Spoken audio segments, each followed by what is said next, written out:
So my elevator pitch is, Jeremy, we buy properties in several different ways. All cash is not a problem, but that's typically my lowest offer. If that doesn't work for you, sometimes we take over people's debt payments. If they don't have debt, we can make payments over time.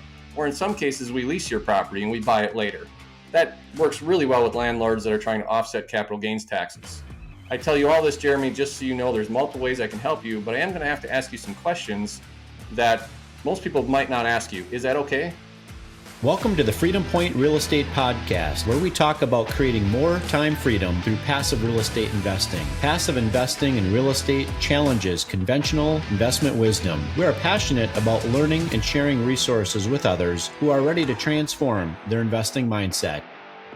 Quick disclaimer as always, I am not a CPA, I am not an attorney or a financial advisor. This is not financial advice, not telling you or anyone else what to do. The views and opinions expressed in these podcasts are provided for education and informational purposes only and are not necessarily the views of my employer. I'm glad you're here. Now let's dig in.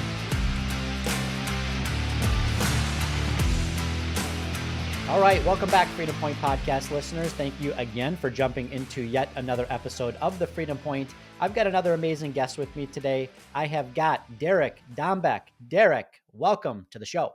Well, thank you for having me, Jeremy. I do appreciate it. Yeah, I'm looking forward to chopping it up with you today. Derek actually lives right next door to me. I'm a Minnesota native, and Derek is right next door in the beautiful state of Wisconsin, otherwise known as the Cheese Land for those that are in the upper Midwest here. But Derek is a seasoned investor, a national speaker, and an international best-selling author.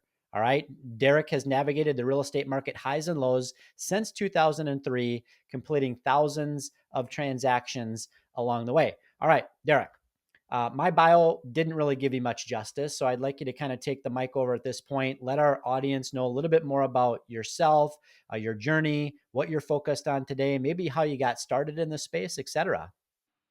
Yeah, well, the bio is probably sounds better than it should. But the reality is, I'm just like anybody else. I started out, buying a couple fixer uppers back in 2003.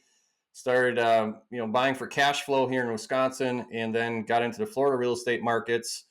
When the markets crashed, I went burning down with it, and that was the opportunity to either quit or learn how to get creative and learn how to buy or control property without using banks. And that's became my passion.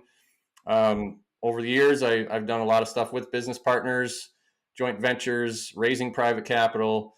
But the main thing I focus on and love is teaching people how to actually know the right way to negotiate and how to get a person to open up about their challenges so you can solve their problem.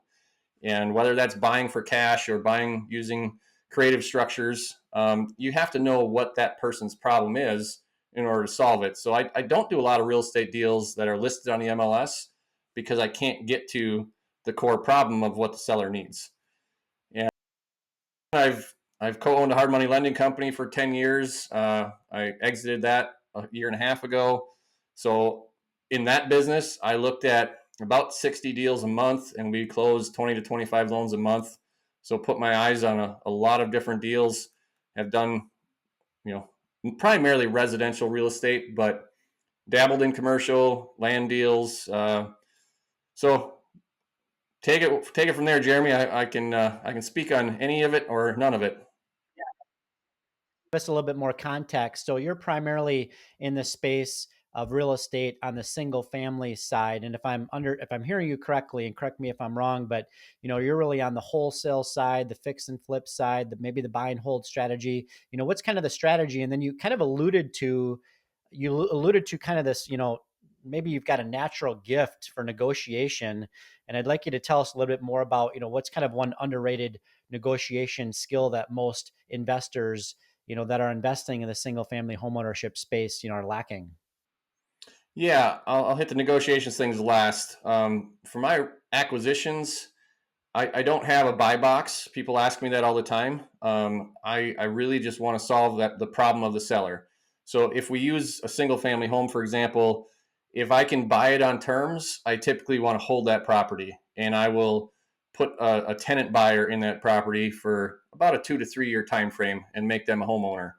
If it's If it's land or a business or something commercial, if I have to buy it cash, typically that's going to be a flip because I'm using private capital, which is usually shorter term investors. So it really doesn't matter to me. I take every lead and I treat every lead as if it's a creative deal until proven otherwise. And that comes to the negotiations part. So when I'm on a, and I do most of my work on the phone because I do buy throughout the entire state of Wisconsin. So I don't want to drive an hour to 3 hours to go sit down with somebody if we're not anywhere close to coming to a deal.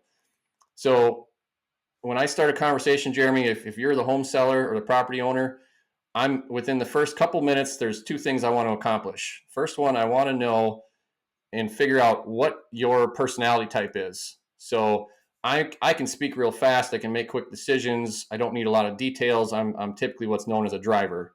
Other people are going to be a little slower, a little more analytical. They want more facts and figures and data. And the third primary personality type I look for is somebody that's more social conscious, right? The clues to that might be they're more concerned, what are you going to do with the property? Are you taking their family home and turning it into an Airbnb? Maybe they don't want that. So I want to speak in a way that they're going to hear.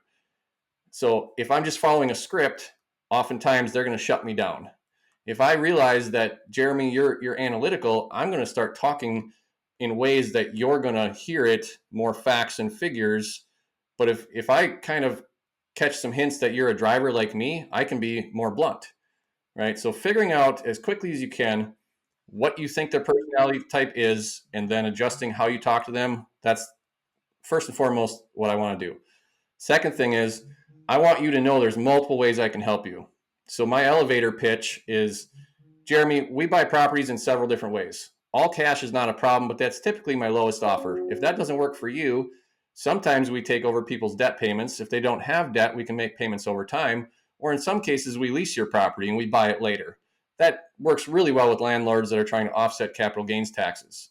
I tell you all this, Jeremy, just so you know there's multiple ways I can help you, but I am going to have to ask you some questions that most people might not ask you. Is that okay? And then Jeremy says yes.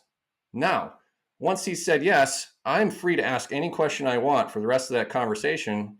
And if you get upset or you start to retract, I just circle back around and say, hey, Jeremy, remember, I was just trying to, ask you about your debt to see which strategy helps you the most.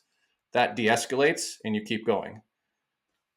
So Yeah, no, that makes sense. And I appreciate you kind of sharing that with me. I'd like to tell you a little bit of a personal story and I'd like for you to kind of weigh in on it. I used to be an active fix and flipper back during the global financial crisis. We renovated single family homes. We did really well in that space. We later pivoted to more of a passive investing, hard money, lending, approach rather than being the active, landlord or the person responsible for, executing the business plan, right? However, that being said, I oftentimes am approached by other investors that say, "Hey, Jeremy, there's this dilapidated house, down the way. I'm thinking about putting in an offer, buying it, fixing it, flipping it, and hopefully turning a profit, right?" And oftentimes I'll go out on site, I'll visit the property, with my friend, and I'll tell them I would personally walk away, but they get emotionally attached. Okay, so how is it that and by the way, this house that I'm speaking of a couple of weeks ago, the reason why I would choose not to move forward with it is because it's on a beautiful property. It's on a nice pond. Okay. It's in a great, safe, affordable, neighborhood, great school district, right? Neighbors are lovely. The challenge is the floor plan is not a modern day floor plan. It's not a floor plan that I would ever choose to live in.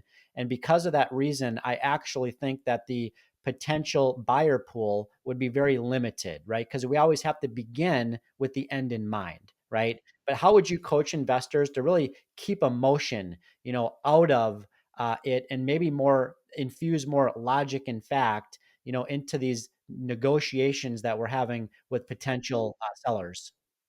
So that's going to very much depend on what the seller's personality type is. If that seller is more emotional, more social conscious, I would absolutely hinge on that, right? I would be talking to them, saying things like, you've had this home in your family for so many years, and the memories that you have in this home, I'm sure are amazing. I really want to make this that type of home for the next owner, except the floor plan isn't conducive to what most owners want today. So we're probably going to have to take out a couple of walls, open this up, and the expense of that is significant. Do you have any idea what that would cost? And they're going to say likely no, or they do. Okay, great. Well, this is what it is actually going to cost, and walk them through that. And for that reason, my offer, unfortunately, can't be as high as what you're asking. This is where I'm coming in based off of what I want to do to your property to make it a great home for the next person. Okay. So again, if I think they're social conscious, I'm going to key in on that. If they're analytical, I'm going to key in on the facts and figures without the emotional side. Here's the data. Homes like yours that are smaller or closed in concept just aren't selling. So we need to open this up. That's going to cost X number of dollars and take X amount of time. You get the point, right? Or if they're a driver like me, I'm just going to say, Jeremy, listen, I'm not going to BS you. This is going to cost me a bunch of money because I know I have to open this up to make it sell and hit the profit margins I want to hit. That's why I'm offering you what I'm offering. So those are 3 quick examples. And if you're coaching the investor, that's, the investor hasn't ever lost money on a deal if they're getting emotional about it. Because after you lose money on deals, you're way less emotional. I'm Zach Haptonstall, CEO and co-founder of Rise 48 Equity. Our goal is to help you protect and grow your wealth by investing in large multifamily apartment buildings. We do all the work as far as sourcing these large apartment buildings from the brokers, doing all of the on-site management with our vertically integrated property management company, doing all the renovations with our vertically integrated construction company. We completely rebrand the exteriors. We will renovate the interiors to our full platinum level scope, which increases the value of the asset to get that profit margin for the investor. If you'd like to learn about how you can partner with us on these exciting opportunities, and go to our website and set up a call with our team. Yeah, totally. I totally can resonate with that. I'd like to carry on this discussion and kind of, maybe move more towards, navigating different market cycles. I got real lucky, I would say, when I first got into, fixing and flipping, because it sounded super sexy on HGTV. My wife, had a knack for interior design work. My dad was a general contractor, and I had a bunch of dry powder on the sidelines and wanted to get involved, right? And so we had kind of this team already in place, ready to rock and roll. But when we got involved, it was, kind of in the aftermath of the global financial crisis, and we were still acquiring single family homes at a great basis, and the business plan worked, right? But I know when you got started, you really got kind of started in kind of the aftermath of the .com, bubble burst days, and then you kind of navigated through the global financial crisis, and most recently we've had to kind of navigate through the higher interest rate environment, right, and kind of the shock and awe that has sent across the real estate landscape. So we'd love for you to talk to us a little bit more about, kind of the different market cycles that you've had to navigate, maybe what, how that's maybe changed your decision making, today and going forward.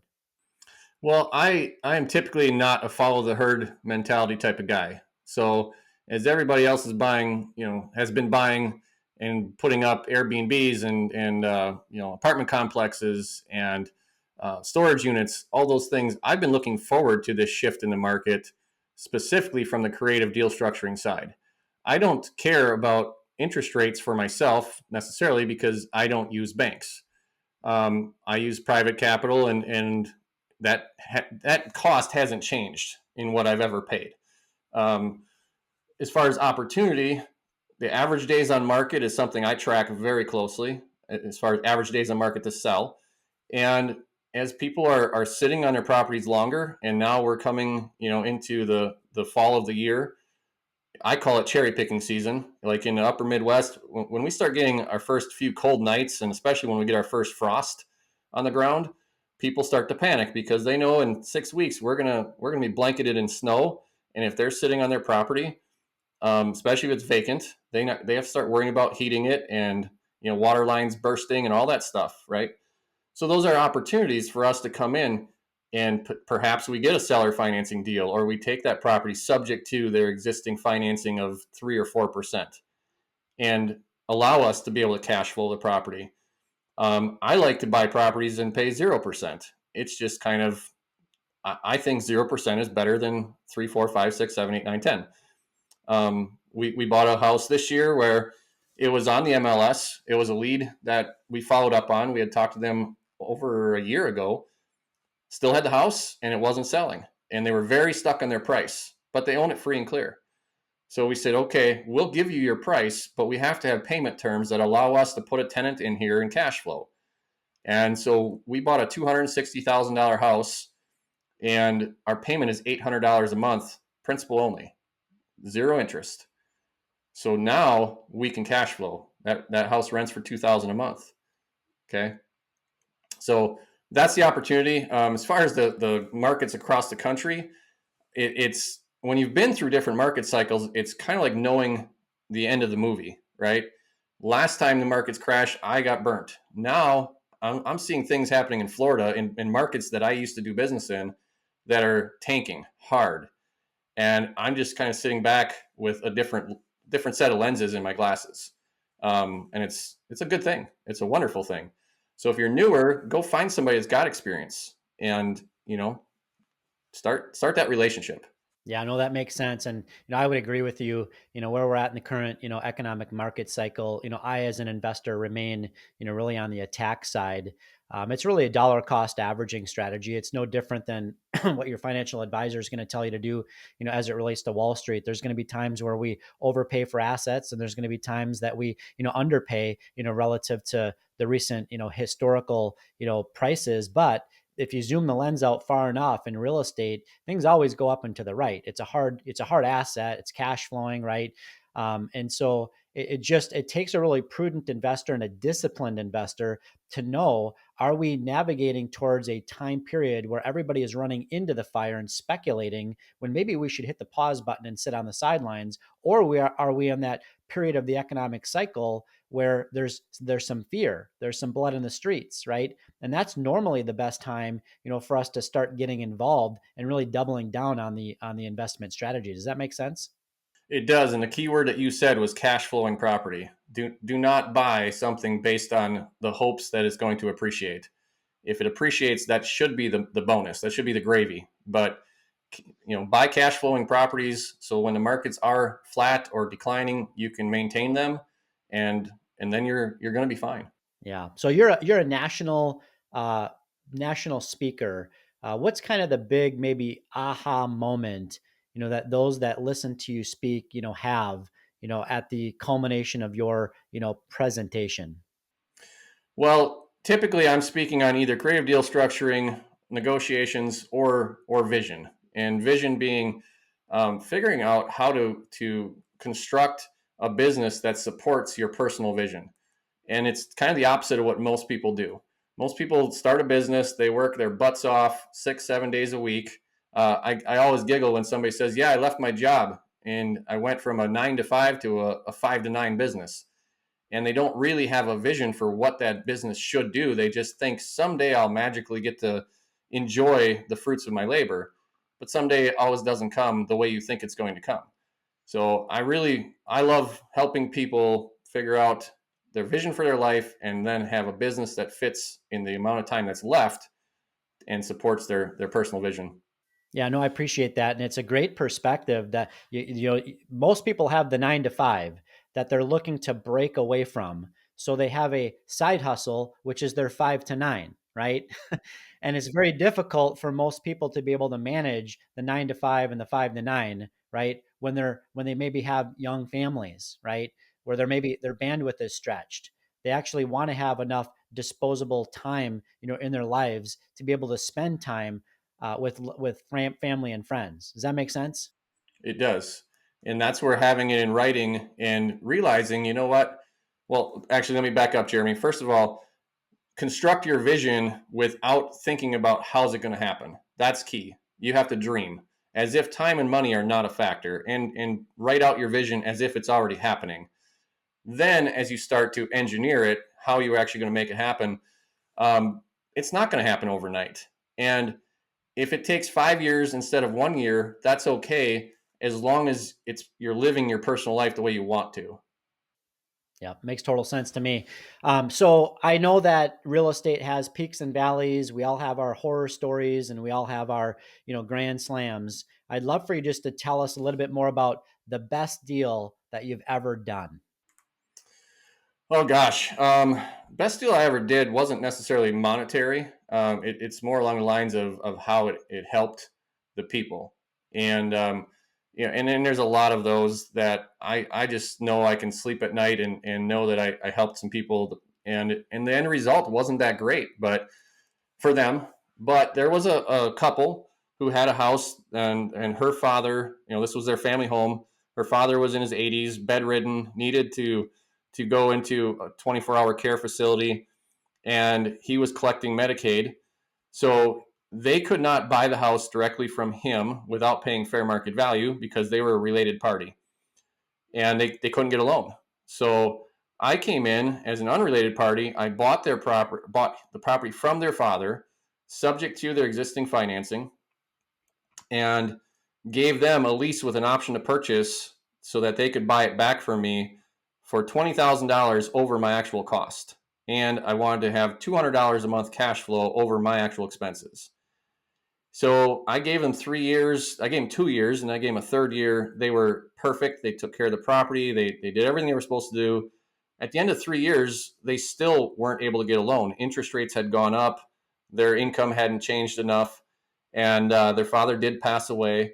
But in the end, they thanked me for the opportunity. They got to live in that family home for 3 more years. They moved out, and I got the appreciation.